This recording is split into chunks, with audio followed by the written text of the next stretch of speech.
Bismillahirrahmanirrahim. Assalamualaikum warahmatullahi wabarakatuh.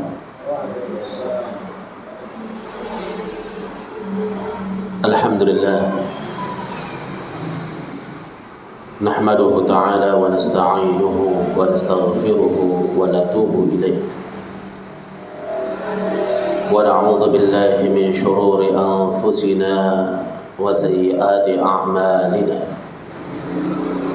Man yahdihillahu fala mudilla lahu wa man yudlil fala hadiya lahu. Ashhadu an la ilaha illallah wahdahu la syarika lahu wa ashhadu anna Muhammadan abduhu wa rasuluh. Ya ayyuhalladzina amanu taqullaha haqqa tuqatih wa la tamutunna illa wa antum muslimun. Ya ayyuhan nasu taqu rabbakum alladzi khalaqakum min nafsin wahidah wa khalaqa minha zawjaha وبث منهما رجالا كثيرا ونساء واتقوا الله الذي تساءلون به والأرحام إن الله كان عليكم رقيبا. يا أيها الذين آمنوا اتقوا الله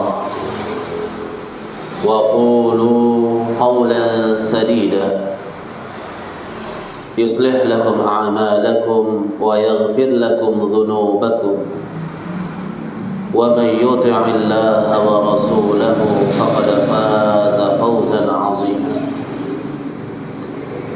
أما بعد فإن خير الكلام كلام الله وأفضل الهدى هدى نبينا محمد صلى الله عليه وسلم وشر الأمور محدثاتها فإن كل محدثة بدعة وكل بدعة ضلالة وكل ضلالة في النار. الإخوة والأخوات rahimani wa rahimakumullah. Semoga Allah Subhanahu wa taala merahmati kita semuanya. Alhamdulillah,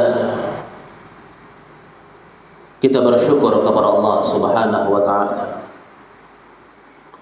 sampai pada saat hari ini kemuliaan dan keutamaan masih Allah berikan kepada kita. Allah bimbing kita di atas hidayah dan taufiknya sehingga kita menjadi hamba-hamba yang mewujudkan ketaatan kita kepada Allah.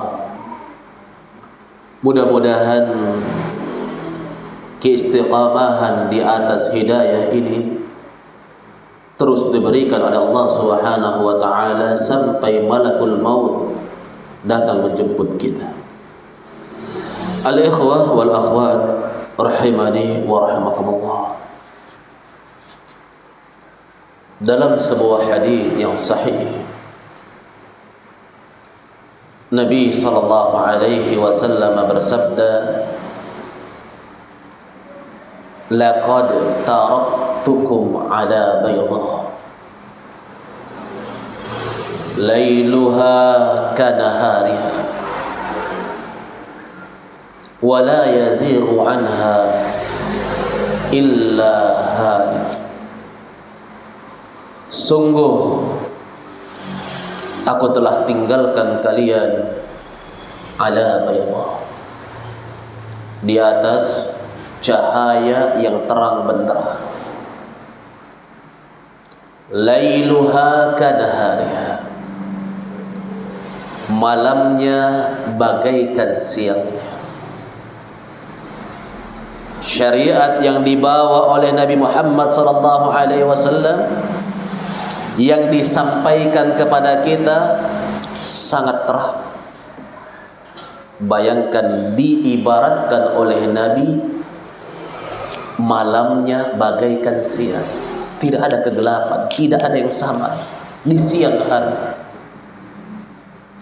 Wala yazighu anha illa halik, tidak ada yang berpaling darinya kecuali akan binasa. Hadits ini singkat, tapi Masya Allah,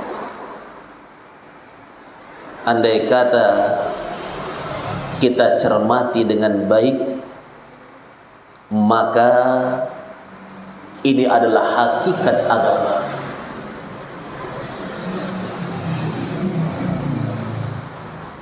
Keraguan kita, kerancuan kita, ketidakmengertian kita, itu semua disebabkan kita tidak mengenal agama ini dengan baik. Ketika kita pelajari, kita dalami, semakin kita kenal, maka akan semakin terang. Semakin banyak syariat yang kita pahami, maka akan semakin tampak dengan jelas indahnya dan baiknya agama ini.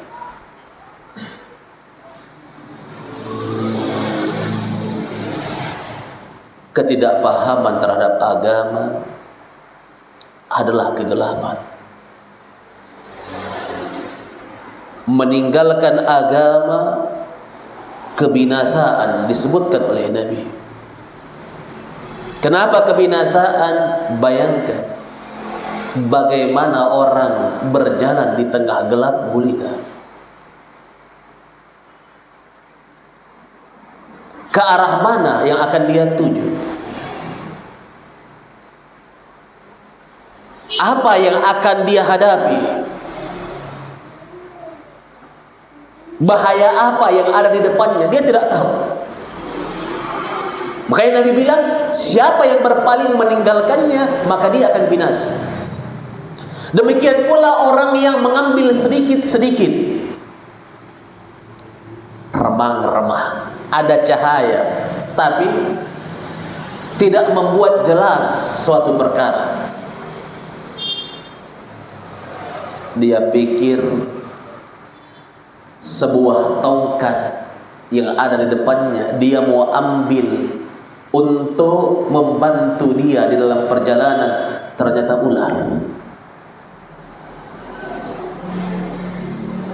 Inilah perkara-perkara yang samar-samar. Karena itu jemaah sekalian yang dimuliakan oleh Allah Subhanahu wa taala, merupakan perkara di akhir-akhir hayat Nabi sallallahu alaihi wasallam adalah mengingatkan manusia untuk berpegang teguh di atas agama ini. Alaikum bisunnati, wajib kalian mengikuti sunnah, tuntunanku, agamaku. Wa sunnatil khulafa ar-rasyidin al-mahdiyyin min ba'di, dan tuntunan-tuntunan yang diajarkan oleh al-khulafa ar-rasyidin, 4 khalifah yang dibimbing dan dituntun oleh Allah Subhanahu wa taala, diberikan hidayah oleh Allah sepeninggalku, kata Nabi. Tidak hanya sekedar berpegang dengannya, bahkan kata Nabi, addu 'alaiha bin nawajid, gigit dengan gigi geraham, gigi yang paling kuat di belakang. Gigit dengan gigi geraham. Sunnah itu, tuntunan itu, agama itu. Karena ketika seorang melepaskannya,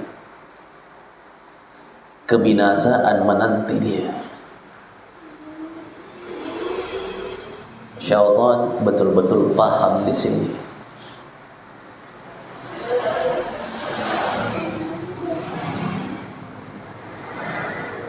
Seorang ketika mulai ingin baik, maka syaitan akan mengarahkan dia beramal, karena keburukan dia tidak mau.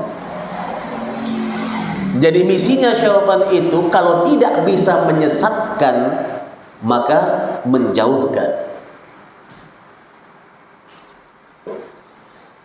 Tidak bisa secara keseluruhan, maka setidaknya tidak sempurna.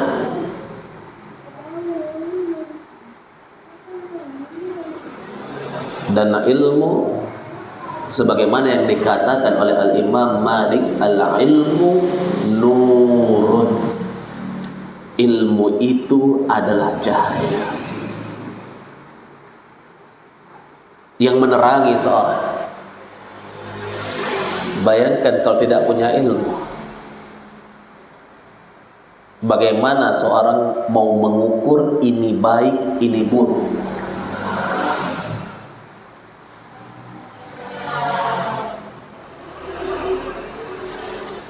Dari mana dia bisa tahu?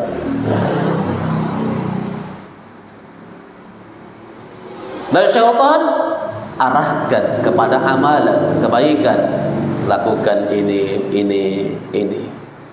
Tapi siapakah yang betul-betul mempelajari ibadah itu? Oh, rajin berzikir, zikir ini, zikir ini, zikir ini. Diarahkan ke situ, berzikir terus. Padahal zikir yang terbaik adalah Al-Quran. Mana yang lebih banyak dia lakukan? Membaca Al-Quran atau astagfirullah, alhamdulillah, Allahu akbar, la ilaha illallah. Contoh. Jadi diarahkan kepada apa? Kepada sesuatu yang nilainya lebih di bawah. Kalau ditanya zikir baik tidak? Baik. Berselawat kepada Nabi SAW baik tidak? Baik. Selawat banyak bentuknya, dan seorang boleh saja berselawat dengan selawat apa saja yang di dalamnya dia memuji Rasulullah SAW dengan pujian yang layak untuk Rasulullah, tidak mengangkat Rasulullah pada posisi Allah Subhanahu wa taala. Boleh. Mau dia buat bait syair sampai 1000 bait syair pun untuk memuji Rasulullah dengan berselawat kepada Rasulullah, boleh. Tapi tidakkah sadar mereka ada yang lebih baik daripada itu? Bacaan Al-Quran. Gemar berselawat, ternyata Al-Qurannya berdebu.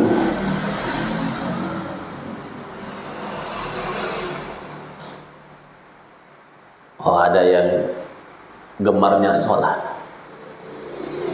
Iya. Sholat apa? Maka syaitan pintar. Oh, sholat sunnah-sunnahnya, sholat duha, ya, sholat taubat. Ini sholat taubat dimarakkan, ya. Dan ini akhir-akhir ini saja baru didengar ada namanya sholat taubat. Boleh enggak orang sholat untuk bertaubat? Maka apa? Secara dalil syariat, ya, dia mau bertaubat, kemudian dia sholat setelah itu, bolehnya boleh. Tapi sekarang menjadi tren, setiap dia lakukan kesalahan, lakukan lagi sholat, saya taubat, sholat lagi. Setelah itu, ini siapa yang ngajari seperti itu? Siapa yang menuntunkan? Dia jaga sholat duhanya, dia jaga sholat ininya, sholat itu, diarahkan kepada ibadah-ibadah. Tapi pernahkah datang pertanyaan pada dirinya, apakah sholatnya ini sudah benar? Apakah dia memiliki ilmu tentang salat dengan sempurna? Ya alhamdulillah Ustaz, saya pernah ikuti taklim ya daurah salat secara full dari awal sampai akhir. Ingat, dulu ada sahabat Nabi SAW salat di belakang Nabi, mendengarkan ajaran Nabi tentang salat. Ternyata ketika dia melakukannya keliru, dan kelirunya fatal, tidak sah salatnya. Ketika dilihat oleh Nabi salatnya, Nabi bilang, irji' fasalli fa innaka lam tusalli. Kembali salat, kamu belum salat. Dia salat lagi, dia ulangi, dia gunakan semua kemampuan dia untuk salat. Semua ilmu dia yang dia pelajari tentang salat dia lakukan. Datang kepada Nabi, tetap Nabi katakan, irji' fasalli fa innaka lam tusalli. Kembali salat, kamu belum salat. Sampai 3 kali diulangi, langsung menyerah. Dia katakan, ma uhsinu ghairahu. Saya enggak tahu yang lebih baik selain ini ya Rasulullah. Fa'allimni, ajari saya. Bagaimana bisa terangkat kesalahan itu, bisa benar salatnya? Tidak ada cara lain. Ilmu. Alimni, ajari saya, beri ilmu saya.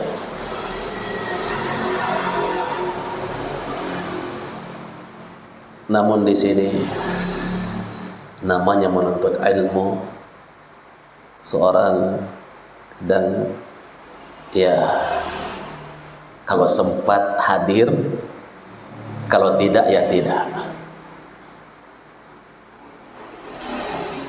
Ini orang yang sudah mengenal sunnah banyak begini. Makanya Al-Imam Ibnu Faris mengatakan, idza kana yu'dika harral masifi wa karbul kharifi wa bardul syita wa yulhika husnul zamanur rabi'i fa akhudhuka lil ilmi kulli mata. Apabila kamu merasa terganggu dengan panasnya musim panas, kalau kita enggak ya, karena kita bisa dikatakan enggak ada musim panas sama kita ya, sepanas-panasnya musim panas kita itu dianggap musim dingin di tempat panas. Kalau kamu merasa terganggu dengan panasnya musim panas, wa karbul kharif, dan merasa terganggu dengan keringnya musim gugur. Iya, musim gugur, kering, berdebu, iya, tidak enak. Wa bardus syita, dan dinginnya musim salju. Nah, kita enggak salju, hujan. Sekarang ini terganggu 3 musim, ada yang mengganggu. Sementara wa yuhika husnul zamanur rabi', kamu lalai, terlena dengan indahnya musim semi. Fa'akhduka lil ilmi qul li mata. Kamu menuntut ilmu, katakan kepadaku kapan? 4 musim ini semua 3 mengganggu kamu, 1 membuat kamu lalai. Kapan menuntut ilmunya?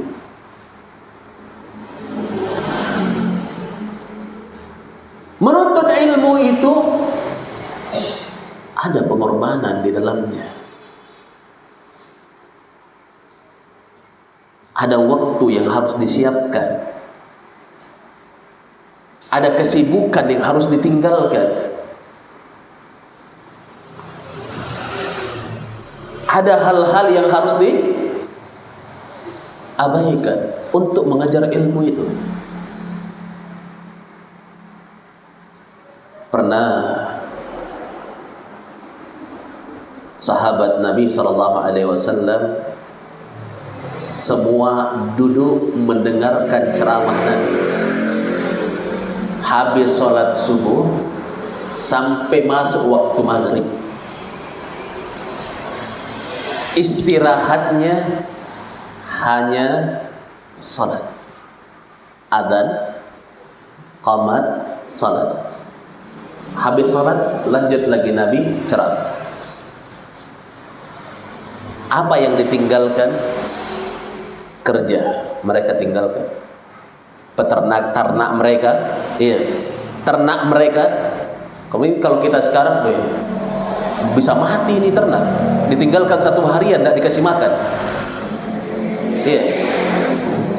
Mereka tidak peduli, biarlah ternak itu mati, yang penting hatinya hidup. Ini keyakinan mereka, para sahabat Nabi SAW. Tokonya tidak buka, tidak menjual, maka masih akan ada yang dia makan.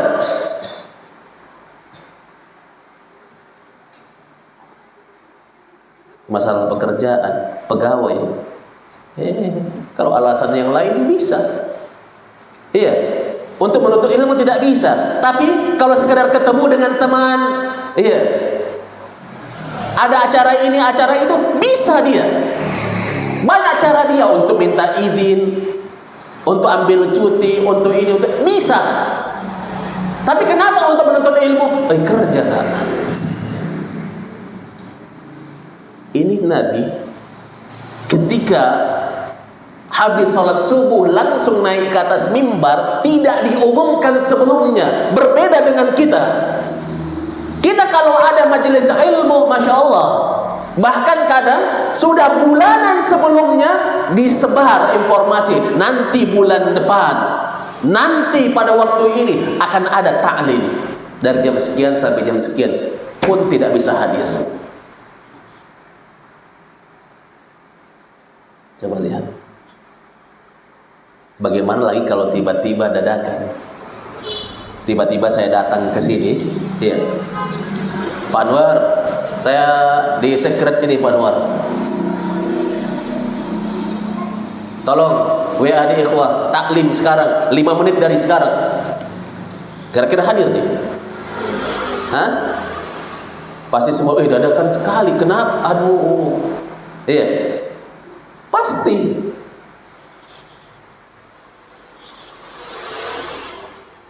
Karena apa? Kecintaan terhadap ilmu itu belum ada dalam diri kita. Dan ingat, sebahagian ulama mengatakan, "Man lam yadhuk dhullat ta'allumi sa'atan tajarra'a ka'sal jahli tula hayatihi." Siapa yang tidak merasakan sulitnya saat-saat menuntut ilmu, maka dia akan meneguk gelas kebodohan pada hari kiamat. Sepanjang hidupnya dia akan apa? Menegak gelas dari kebodohan. Ini yang akan dia rasakan terus menerus.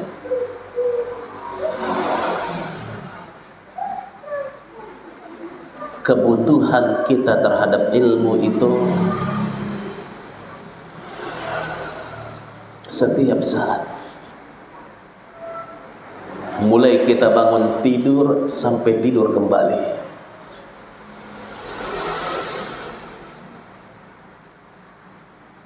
Seorang suami di rumah butuh ilmu untuk mendidik istrinya. Seorang istri butuh ilmu untuk mempersiapkan pertanggungjawaban dia bersama rumah, harta, keluarga suaminya. Nah, ini semua butuh ilmu. Seorang anak butuh ilmu, bagaimana dia bersikap kepada orang tuanya. Dan setiap dari kita butuh ilmu dalam seluruh perkara. dan tidak ada hal di dalam kebaikan agama ini kecuali telah disampaikan oleh Nabi sallallahu alaihi wasallam. Karena itu Nabi sallallahu alaihi wasallam ketika hajatul wada, haji perpisahan, ya, hajatul wada, Nabi sallallahu alaihi wasallam di tengah-tengah para sahabatnya bertanya, ala hal qad ballaghtu, ketahuilah, tidakkah saya telah sampaikan? Apa jawaban para sahabat? Bala, benar.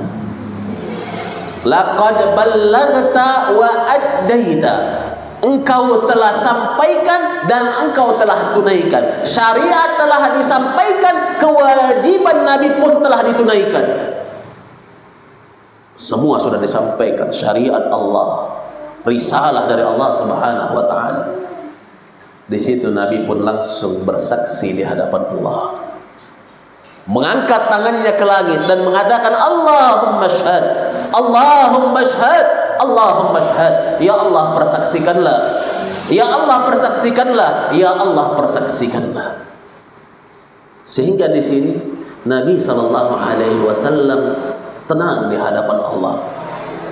Enggak ada lagi alasan, oh saya tidak tahu, oh ini belum lengkap disampaikan. Semua telah disampaikan oleh Nabi sallallahu alaihi wasallam. Tinggal kita mau belajar atau tidak. Tuntunannya sudah ada, terang. Kurang apa sekarang? Terlebih kita di masa ini, antum tidak perlu repot-repot datang kepada ustadz-ustadz yang jauh. Cukup apa? Cukup datang dari rumah menuju tempat yang lain sedikit di sekitar rumah, ustadz yang didatangkan. Kurang kebaikan apa ini?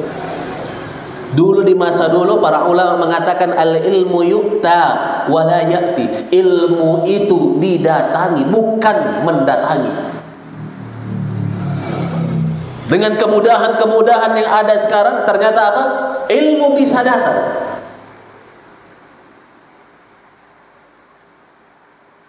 Kalau anda siapkan penyesalan, siapkan penyesalan. Dari setiap ibadah yang kita lakukan dituntut apakah benar seperti itu yang dilakukan oleh Nabi SAW.